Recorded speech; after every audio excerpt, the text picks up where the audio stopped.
Fala aí, torcedor vascaíno que me acompanha no canal Complexo Vascaíno, como é que vocês estão? Tudo bem? Espero que sim, espero que esteja tudo bem com você, com a família, com a sua família. E vamos falar de Vasco? Vamos falar de Vasco, né? Eu vou falar um pouquinho hoje sobre uma estrutura, uma pirâmide que eu acho que vem irritando demais o torcedor vascaíno, né? Mas antes eu vou falar sobre algumas noticiazinhas básicas que saíram referente ao nosso time, mas antes eu vou fazer um pedido especial. Caso você não seja inscrito no canal, se inscreva, minha frase padrão. Vascaíno ajuda Vascaíno. Você já ajudou um Vascaíno hoje, não? Então esse é o momento, conto com a sua inscrição, conto com seu like, conto com seu comentário. Se junte à família Complexo Vascaíno, trazendo vídeos sobre o Vasco todos os dias. Primeira notícia, né? Torcida vascaína esgota os ingressos para o setor visitante para o jogo contra o Bahia. Isso não é de se assustar, né? A gente tem vários exemplos aí que eu venho falando nos últimos vídeos, né? Nós votamos no jogo contra o São Paulo, lá o setor visitante no Morumbi, votamos contra o Coritiba, lá no Couto Pereira, votamos contra o Bragantino, votamos contra o Fortaleza. Cara, isso é normal. Isso é normal porque o vascaíno sabe, né, que a nossa torcida é uma torcida nacional, é uma torcida que está presente no Brasil inteiro. Algumas pesquisas saem aí, dizem que o Cruzeiro está à frente do Vasco em número de torcida. Cara, tem coisas que irritam, mas eu vou falar sobre isso daqui a pouco, né? Sobre notícias, falsas notícias que a mídia soltam pra gente, né? Vou falar daqui a pouco quando eu disser, vou falar sobre a pirâmide, né? Mas é essa informação que eu trago pra vocês. A segunda é que o Vasco divulgou um manifesto contra a justiça. O Vasco fez um documento contando toda a sua história, a importância da barreira do Vasco para os moradores, para o próprio Vasco. E, cara, é o mínimo que o Vasco pode fazer, né? A gente não pode ir muito além. Lembrando que o Vasco, nesse momento, briga contra a justiça. E contra a justiça vocês sabem como funciona. Não adianta você pressionar, não adianta... Você tem que dar sorte de aparecer um juiz competente, né? Para julgar a sua causa, né? E o Vasco está em busca disso. Agora que a gente vai ter que recorrer ao STF, né? Para poder jogar em São Januário, cara. Olha o nível que chegou essa situação, cara. É impressionante, cara. Sabe? Cara, vamos falar de futebol dentro de campo, sabe? Vamos falar das quatro linhas de jogadores. Eu quero falar de jogador, cara. Gosto de falar de jogador, gosto de falar de esquema tático, gosto de falar desse tipo de coisa. Mas, infelizmente, cara, estão arrancando isso do Vasco. E, mais uma vez, aguarde que eu vou falar mais sobre isso daqui a pouco quando eu disser a estrutura da pirâmide. Você tá curioso? Então já vai chegar. E vamos lá, Vasco pode mandar o jogo contra o Fluminense no Engenhão. Cara, eu discordo, eu acho que o Vasco tem que jogar lá em Manaus. É o que eu falo, o Vasco vem sendo muito prejudicado nos últimos tempos. Como o Vasco só tá jogando no final de semana, cara, uma viagem para Manaus eu acho que não vai mexer muito nos nossos jogadores, sabe? Não vai cansar muito os nossos jogadores. Mas o Fluminense que tá disputando a Libertadores, está disputando o Campeonato Brasileiro, vamos botar eles para viajar um pouquinho, sabe? O Vasco que é só prejudicado. A gente tem um presidente do Fluminense, né, que ataca o Vasco direto. Vamos prejudicar um pouquinho também os outros, sabe? Eu tô cansado do Vasco ter essa inocência toda, ser bonzinho demais, sabe? Eu tô cansado, cara. Sinceramente, eu tô cansado. Eu que acompanho o Vasco todos os dias, eu fico ligado em notícias, eu fico sabendo do que sai a todo momento. Cara, esse ano, cara, que eu tô consumindo mais o Vasco por causa do canal, parece que, caraca, mano, é desgastante. É desgastante. Sendo sincero, não sei se vocês só me acompanham ou acompanham outros canais, assistem pouco o Vasco, mas eu tô muito conectado esse ano, tô muito conectado. E, cara, vou te falar, dói. A gente vê notícias, as mínimas notícias, e, cara, é só coisa contra. É só coisa contra, igual eu falava um tempo atrás, cara. Era só notícia ruim, cara. Naquele momento de derrota, que o Vasco tava perdendo sem parar, eu falava sempre nos vídeos, cara, é só notícia ruim, mano. É só notícia ruim, não tem notícia boa, sabe? Então, cara, é complicado, né? Tá na hora do Vasco também revidar um pouco, né? Vamos falar sobre a pirâmide? Vambora, galera.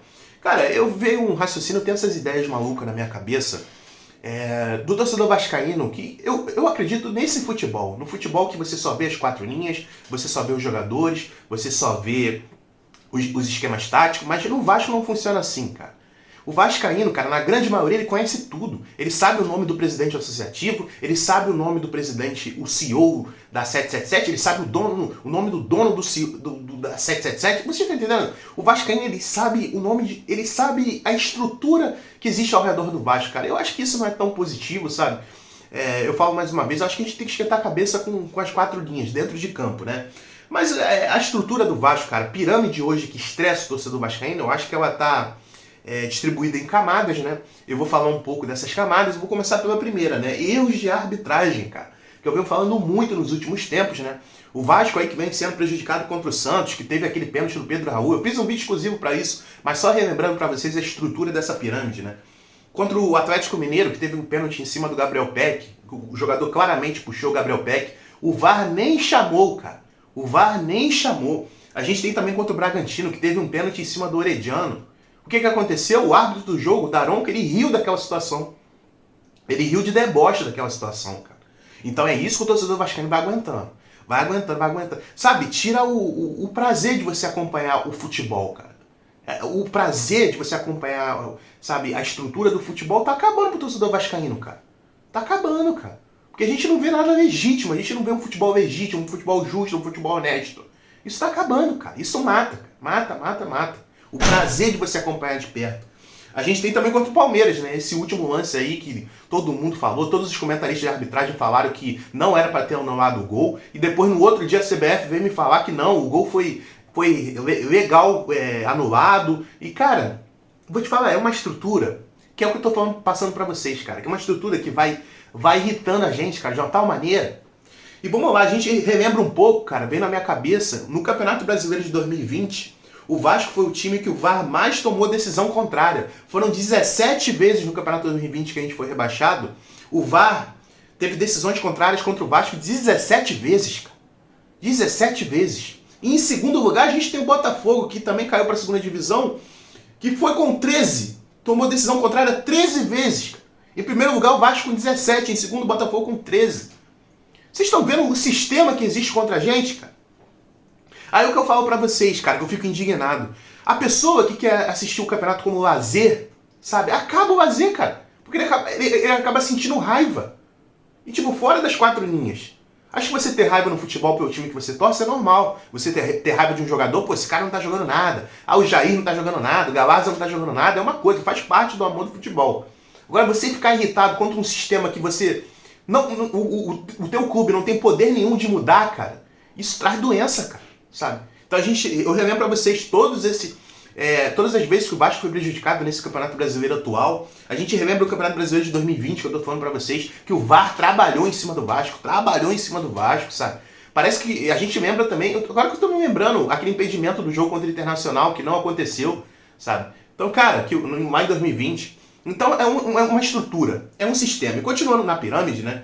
A gente tem justiça contra o Vasco. Agora falando um pouquinho da justiça, né? Vou citar um pouquinho o Maracanã, que nas últimas vezes o Vasco entrou na justiça para jogar no Maracanã e conseguiu. A justiça foi favorável ao Vasco. Mas não é essa mil maravilhas todas, não. Porque a gente se lembra que o Vasco recorre, a justiça é a favor do Vasco. Aí depois o Flamengo recorre, ou o Fluminense, ou o consórcio Maracanã, e eles ganham. Vocês estão entendendo? Por que eles ganham, cara? Aí na terceira vez, que é no desempate, o Vasco consegue eliminar para jogar no Maracanã. Mas o Vasco sempre perde na segunda instância, cara. Sempre perde. O Vasco recorre, pede para jogar no Maracanã, e eles vão lá, Flamengo, Fluminense, Justiça, e ganham. Por que eles ganham da segunda vez? O Vasco deveria ganhar 2 vezes seguidas, cara.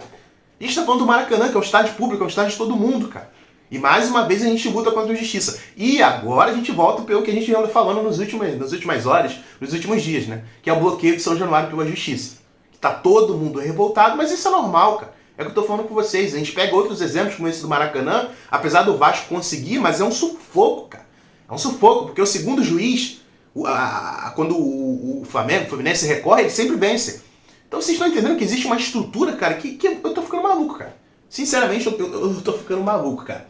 E a gente tem a justiça. A gente também, o próprio Vasco erra demais. A gente fica irritado com o Vasco, mas não nas quatro linhas, fora das quatro linhas, né?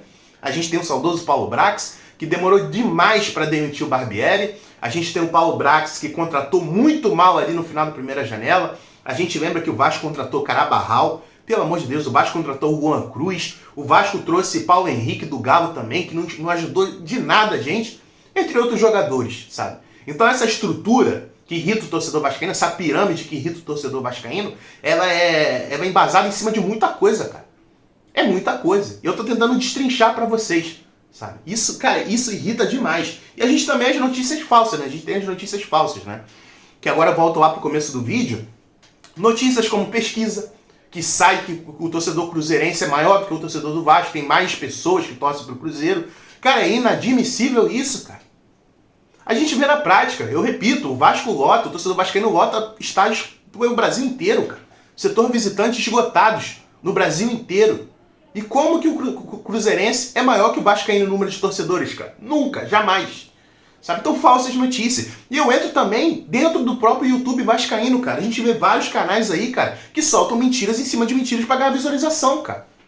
Sabe? Às vezes eu fico pensando, caraca, será que eu tô fazendo YouTube de uma maneira certa, cara? Sabe, eu acho que eu deveria vir aqui mentir, porque, cara, é só assim pra você ganhar visualização, porque é incrível, cara. É incrível. Eu tenho um exemplo muito claro, eu não vou citar nome de canais aí, cara. Algumas semanas atrás, o Paulo Brax falou que fechou. Janela fechou, o Vasco não vai contratar mais ninguém. Ele falou em palavras claras e limpas. No outro dia, vários canais falando, o Vasco vai contratar Nainggolan, o Vasco vai contratar Sanches. Cara, como assim? O Vasco tinha acabado de gastar uma fortuna para trazer o Paê. Impossível o Vasco contratar um Sanches, impossível o Vasco contratar um Nainggolan, cara.